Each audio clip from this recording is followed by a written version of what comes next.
Welcome to the Jill on Money Show. It's Thursday, January 5th, and Mark and I, this is our first time recording. It's actually Tuesday as we record this, and it is our first time together in over 2 weeks.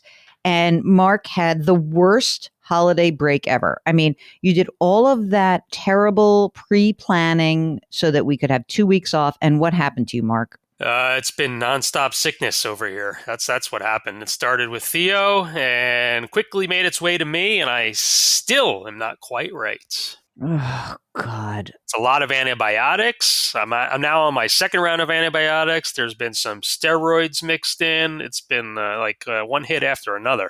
So, I mean, I'm so sorry, and I felt so bad, and I kept checking in, like, how are you? And it was never good. I mean, you sound better today than a week. When did you and Karen and I have that meeting? Was right in the beginning. So it must have been like the 19th, 20th or something. And so you looked terrible. You looked awful. And I was so worried. And I guess he must have COVID again. That's what I thought to myself. He's got COVID again. But no, you didn't. You just have something worse that you can't really get rid of and is untreatable right now. Today is day one of a new 10-day supply of antibiotics. So this is your third? This is the second round of antibiotics. In the middle was a 6-day round of steroids. Right. So antibiotics with a chaser of steroids, and now back to the OG. You're doing another shot of antibiotics. I still have your Christmas present and your present from Greece. Everything's in my closet. I was going to go down right before the holidays, gang. And Mark's like, do not come down. Everyone in this household is sick. And I was like, no, good. I'm not going. Stay away. Oh, God. Well, here's to better health. I was just on the phone with my sister talking about how every one of us, we have to take good care of ourselves. I'm not talking about weight loss, which is an annoying metric, which I always, of course, pounce on because I'm crazy. But I'm really talking about just good health. I feel like there was many of us went through COVID. And I mean, I was very healthy during COVID. I did really well. And then you get off track and now back on track. Good health. That's what we're hoping for. So, Mark, you're going to take care of yourself. And I'm going to have a nonstop supply of chicken soup sent to you on a road. You're going to have a subscription to the 2nd Avenue Deli. I'm dying to get on a Peloton. I have not been on a Peloton in about 3 weeks now. Wow. That's a lot for you. Also, it's January, so you know what that means. The book's coming out. And Mark has been so helpful and working this through. And the Great Money Reset it's just around the corner for everyone. You know what? The publisher kind of wrote a nasty note to me. Right, Mark? Am I right that my editor was like, oh, you don't have a lot of pre-orders? Yeah, I'm sorry, George. I love you. But that was a kind of a whiny, no, that's all you have? And so I would encourage everyone to just help me get my editor off my back. Please. The Great Money Reset. Change your work, change your wealth, change your life. And I was thinking about the Great Money Reset and how you guys have all inspired it. And, it always starts with this idea of resetting has to start with understanding where you stand. And I think that our approach to that is not just, give me your assets, give me your liabilities, but also like a conversation about emotionally, where do you stand? And so we have a lot of drilled down actual steps you can take for how to really make a difference in your financial life. And so please go ahead, go to the website, jillonmoney.com, and pre-order the Great Money Reset. Mark, is that a strong enough ask? I mean, I know our numbers, so if every subscriber to this podcast pre-ordered the book, George would be very happy. But I don't even need everyone. But how about even if half of you, if you really love the show, it would be so great. You haven't paid a nickel for the show. Not yet. Stop it. No, because I like that it's free. I like that it's just fun and it's free and anyone can tune in when they want. But it's like a tip jar. If you want to have a tip jar for Jill and Mark, it would be very nice if you would pre-order the book. So could you do that this week? It's a new year. It's a new you. It's not that expensive. For $25, you're going to get a lot of information. I think it's really fun. It's a fun read. Okay, let's do some emails today, Mark, because we can. Here we go. Let's talk about these emails. They're piling up. We thank you very much. Oh, I love that someone sent this on December 24th at 7 o'clock in the morning. So it's Christmas Eve morning, 7:07 a.m. Gotta love that. Jerry writes, I would like to leave my money after I pass to my niece and her 2 children. My question is, now that she's in a relationship, she's recently engaged to a gentleman and his 4 children, how can I determine, or how can I direct, I think it's a question, that my money only goes to, now I determine that I want it to only go to my nephew and his children and not to be distributed to the new fiance. I think he means niece. So he wants to make sure that the money he leaves goes to his blood heir and her kids from the previous relationship, not to the new relationship. Okay, it is so easy to do this. Okay. He says, I'm 66 years old. I'm in good health. This decision is keeping me awake. Don't be, Jerry, come on. This is not something you should be keeping you awake. Here's what you do. And it's incredibly easy. Number one, you go to an estate attorney. I don't know where you live, but you go to an estate attorney, a qualified estate planning attorney where you live in your state, and you draft a document that is a trust document. Now, why is this important? Because when your blood heir receives the money through the trust, it is shielded from the marriage.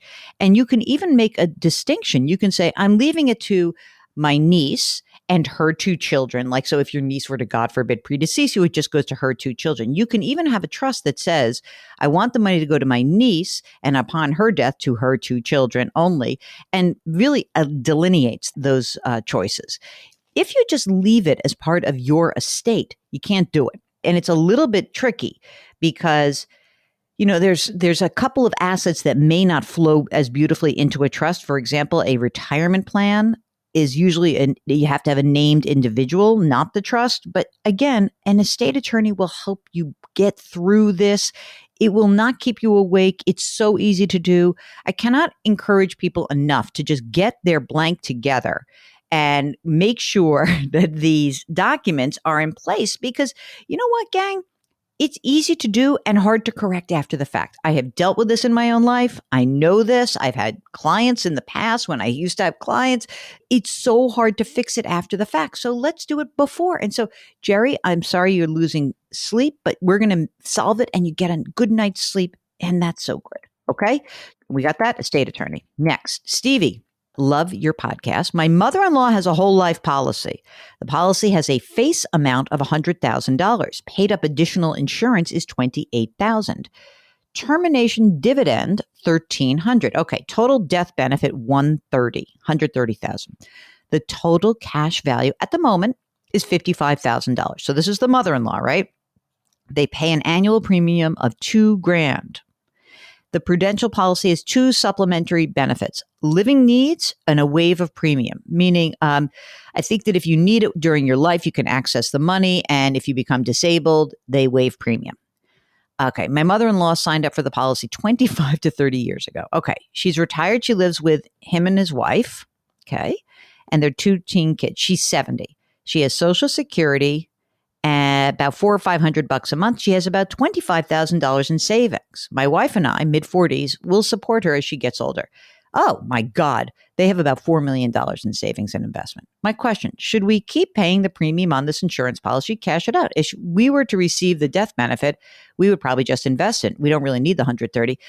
You know what? I think this is a no-brainer, Mark. I don't know what you think, but I think we get out of this policy. She doesn't need the life insurance. It won't matter. We don't have to. And if there's some reason that you think that perhaps, again, if you dig into this, if you say that the 2 supplementary benefits, if those living needs benefit is actually like a long-term care rider, see if that's the case.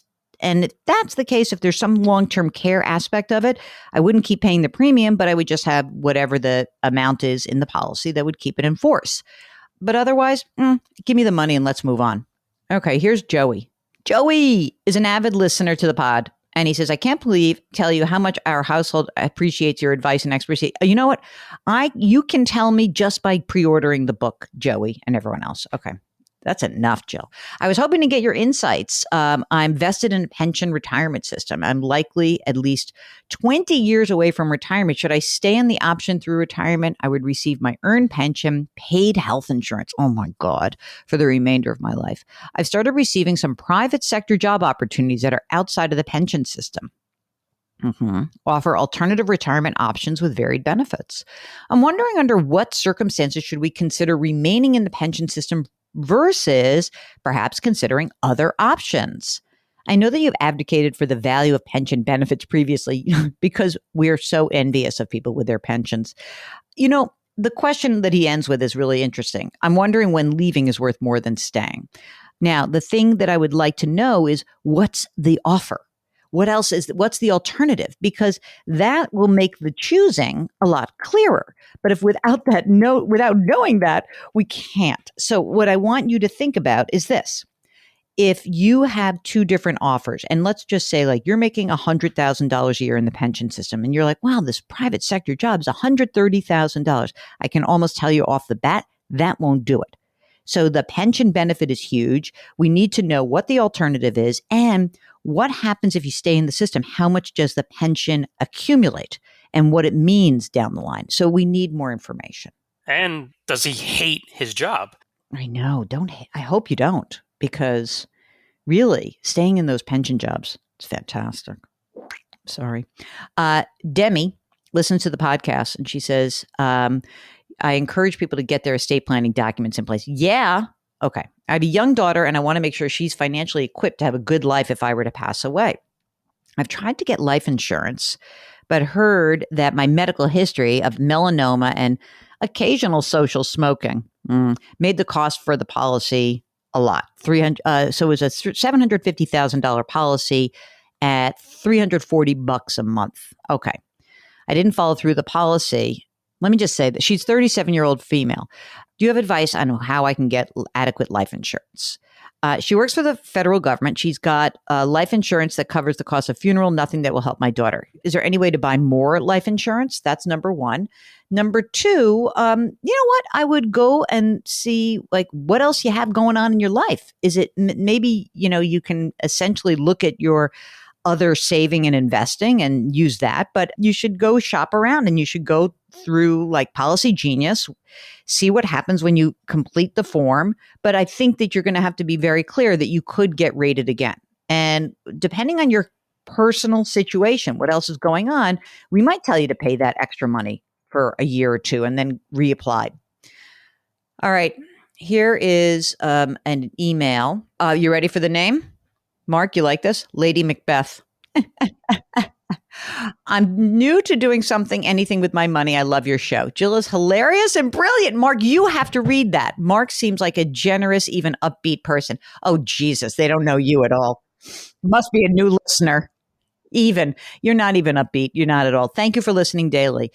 Lady Macbeth is 47. She's single. She's got no kids. She lives in Brooklyn and she works for a theater. I love the purpose and work with amazing artists, but understaffed and, it's grueling for her. She recently has gotten a big upgrade. She makes $110,000. And she says, I would treasure your comments on my money moves. My 403B is with Fidelity. So I've opened other accounts there. Good? Sure. Fidelity's great. 403B is fully funded for 2 years in a row, 30 grand, index funds. Now she's putting in a target date fund at the advice of an advisor. So it stays rebalanced. Using rebalancing unless rebalancing is something okay.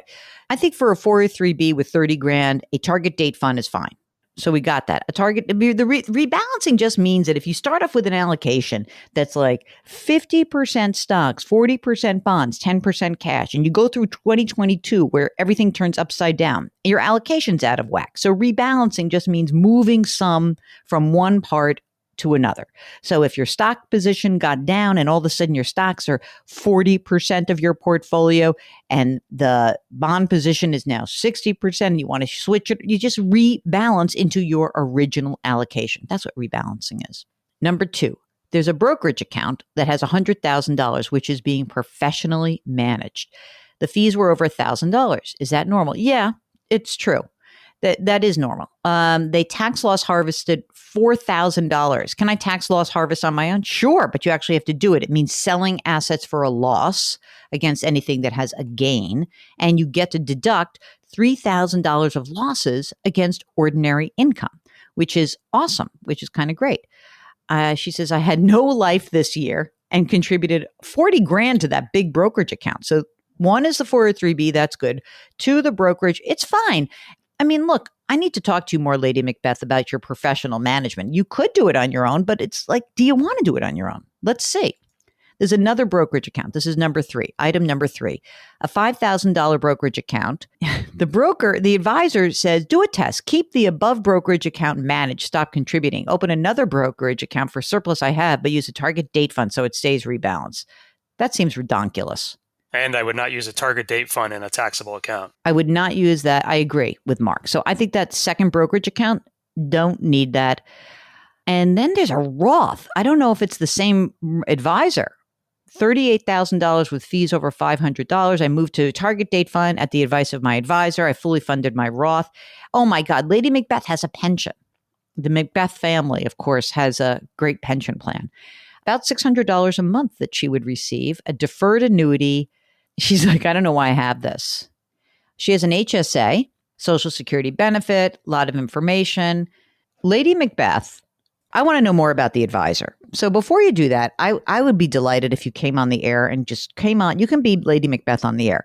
Here's what I'm thinking. If you want advice, or if you just, let me just say this, if you just want asset management, you can use a robo, meaning an automatic platform that does rebalancing and tax loss harvesting for you. Betterment, Vanguard, Schwab, they have them, okay?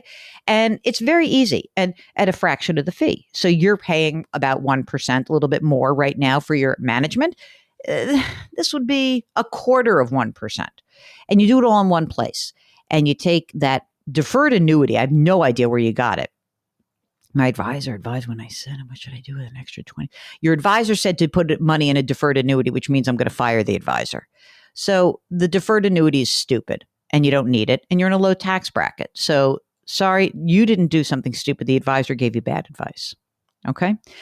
The HSA, she never gets sick. What do you think, Mark, about the HSA? Where should we put that money? I was thinking sort of more balanced, no? I would be aggressive with it. If she's not going to, I don't think she's going to use this for any health needs. I think this is more like an investment vehicle. So I would kind of be aggressive with it. Okay. Mark says be aggressive. So yeah, you can use, one of these Vanguard market funds she's got, right? She has VOO. I would throw everything in VOO for now. Voodoo. Okay. I like that voodoo that you do, Lady Macbeth. Okay. You're in good shape. I think we just need a new person and you got a good money and you're not, of course, I'd like you to have a life. This just seems crazy. Okay. You ready for the last question? Mark, here we go. How do I advocate for a significant raise? I've been the subject of salary stagnation for years. It has a domino effect on net worth. I'm burnt out and down. Especially after the pandemic revealed the ridiculous salaries of the execs. Oy, that's a longer question. I don't want to do that on the show. I want to do it with you on the air. And so that because we need to role play that. Here's Matt.